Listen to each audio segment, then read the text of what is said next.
Hey everyone, I hope you are doing well. আজকের এই ভিডিওতে আমি একটা আইডিয়া শেয়ার করব এবং এই আইডিয়াটা হচ্ছে রিডিং টেস্ট এফিসিয়েন্সি নিয়ে। আমরা যারা আইএলটিএস এর প্রস্তুতি নিচ্ছি তারা সবাই কেমব্রিজ থেকে রিডিং প্র্যাকটিস করে থাকি। কিন্তু মেজরিটি অফ আস প্র্যাকটিস করার পরে যেটা করি আমরা হচ্ছে একটা টেস্ট দেই, দেওয়ার পরে আমরা হচ্ছে নেক্সট টেস্টটাতে চলে যাই। কিন্তু এই জায়গায় নেক্সট টেস্টে যাওয়ার আগে এখানে আমরা আরো বেশ কিছু কাজ করতে পারি আমাদের রিডিং আন্ডারস্ট্যান্ডিংটা, আমাদের রিডিং স্কিলটা বাড়ানোর জন্য, এবং ওই বিষয়টা নিয়ে আজকে আমি কথা বলবো।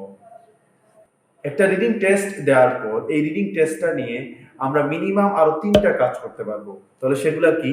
নাম্বার 1, একটা টেস্ট দেওয়ার পরে সবার আগে আপনার উচিত ওই টেস্টের 3টা প্যাসেজেরই সবগুলো আননোন শব্দ শিখে ফেলাম। ফর এক্সাম্পল, আপনি হয়তো বা কেমব্রিজ 9 এর রিডিং টেস্ট 2টা দিলেন। একটা টেস্ট 2তে আমরা জানি 3টা প্যাসেজ থাকে। সো টেস্ট দেওয়ার পর আপনি প্যাসেজেসগুলো ভালো করে স্ক্যান করে যতগুলো আননোন শব্দ পান সেগুলো আপনি একটা নোটবুকে নোট করেন এবং সবগুলা শব্দের মিনিং আপনি শিখে ফেলেন। এটা হচ্ছে সবার আগে কাজ। আমরা যখন রিডিং সলভ করি তখন অনেকেই দেখি যে লেক্সিক্যাল রিসোর্স মানে শব্দ না জানার কারণে আমাদের অনেক আনসার মিস হয়। আমরা জানি এইটা হচ্ছে আমাদের একটা ইস্যু, কিন্তু এইটা নিয়ে আমরা খুব একটা কাজ করতেছি না। আমাদের প্রথম কাজ হচ্ছে রিডিং টেস্ট সলভ করার পর ওই 3টা প্যাসেজের সবগুলো আননোন শব্দ আমরা শিখে ফেলবো। এইভাবে যদি প্রত্যেকটা টেস্ট দেওয়ার পর আমরা সবগুলো আননোন শব্দ শিখে ফেলতে পারি, তাহলে 4টা বা 5টা টেস্ট শেষ করার পর দেখা যাবে আমাদের লেক্সিক্যাল রিসোর্সটা আগের চেয়ে আরো অনেক বেশি স্ট্রং হয়ে গেছে। 2 নম্বর টিপটা হচ্ছে একটা রিডিং টেস্ট দেওয়ার পরে আমরা অনেকেই মিস্টেক অ্যানালাইসিস করি, আবার অনেকেই মিস্টেক অ্যানালাইসিস না করে আমরা নেক্সট টেস্টটায় চলে যাই।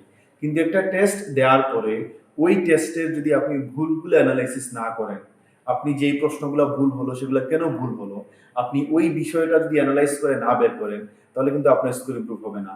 সো আমার 2 নম্বর আইডিয়া হচ্ছে একটা রিডিং টেস্ট দেওয়ার পর অন্য টেস্টে যাওয়ার আগে আপনার যেই প্রশ্নগুলো ভুল হলো ওইগুলোর সাথে সাথে বসে আপনি আনসারের এক্সপ্লেনেশন বের করবেন। যদি আপনি কয়েকবার পড়ার পর এক্সপ্লেনেশন না পান, কেমব্রিজের সবগুলা টেস্টের এক্সপ্লেনেশন কিন্তু নেটে অ্যাভেইলেবল, ইন্টারনেটে অ্যাভেইলেবল। আপনি যদি কেমব্রিজ 9 রিডিং টেস্ট 1 লিখে সার্চ দেন, তাহলে টেস্ট 1 এ আপনি আনসার এক্সপ্লেনেশন পেয়ে যাবেন।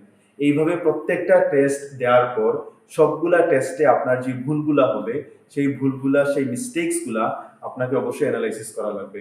আপনার কেন ভুল হলো, তাদেরটা কেন সঠিক হলো, এই গ্যাপটা আপনাকে আস্তে আস্তে ক্লোজ করা লাগবে। যখন আপনি রেগুলারলি এই মিস্টেকগুলো অ্যানালাইসিস করবেন, একটু একটু করে আপনার স্কোর ইমপ্রুভ হবে।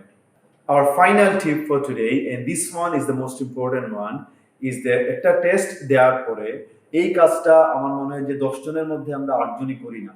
বা আমি যখন প্রথম আইএলটিএস এর প্রিপারেশন শুরু করি আমি নিজে এটা করতাম না।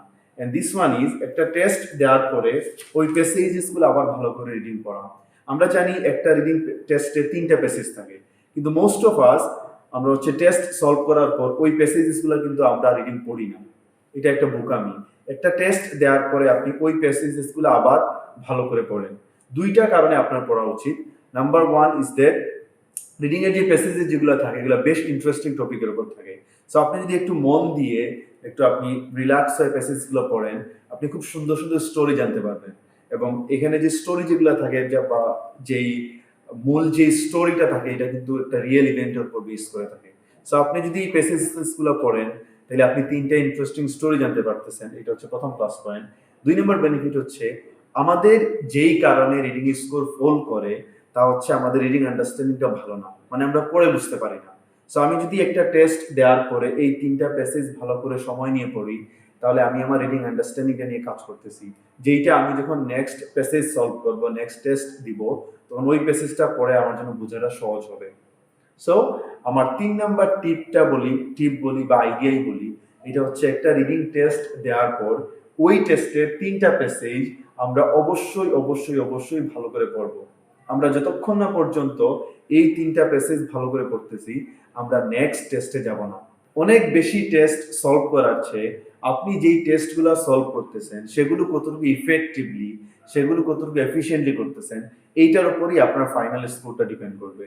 সো একটা রিডিং টেস্ট দেওয়ার পরে আমরা যাতে অবশ্যই আমি এই ভিডিওতে যে 3টা টিপ বা 3টা আইডিয়া শেয়ার করলাম এগুলো ফলো করি। প্রথমটা হচ্ছে সবগুলো আননোন শব্দ শেখা। 2 নম্বরটা হচ্ছে আমার যে প্রশ্নগুলো ভুল হলো, আমার যে উত্তরগুলো ভুল হলো সেগুলো আমি অ্যানালাইসিস করে বের করব। এবং 3 নাম্বারটা, this one is the most important one, ওই 3টা প্যাসেজ আমরা ভালো করে পড়ব। এই ৩টা কাজ যদি আমরা করতে পারি তাহলে আমাদের রিডিং টেস্টের এফিসিয়েন্সিটা আরো কয়েক গুণ বেড়ে যাবে। Alright, this is all for today. I hope you got to learn something new today. And if you have enjoyed it, make sure to hit the subscribe button and click the bell. I hope to see you in my next video.